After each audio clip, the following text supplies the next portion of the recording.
vengo de fuera, cuando está guaraní.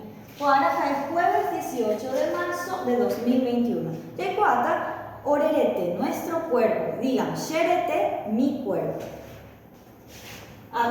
Hay cuadra sherete, sheroba. Vamos a conocer nuestra cara. Digan, mi cara es sheroba. Esta es nuestra cara. Acá vamos a trabajar en esto. Vamos a saber las partes de nuestro cuerpo y de nuestra cara ahora mismo. En guaraní, ¿esto qué es? El pelo. Pelo se dice acanahue. Acanahue. La cabeza es acá. La oreja es nambi. Los ojos, tesa. La nariz, ti.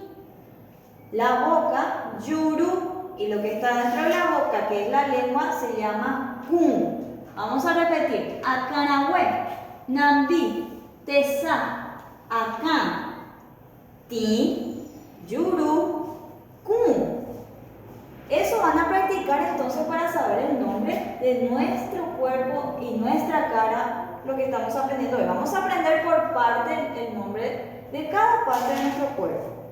Ahora van a trabajar en guaraní, dice amohanga, sheroba, dibujo mi cara. Ha, amo y jeracuera, van a dibujar su cara, así como yo tengo acá, y luego van a poner el nombre de sus partes. Acanahue, nambi, tesa, akan, ti, yuru, kun.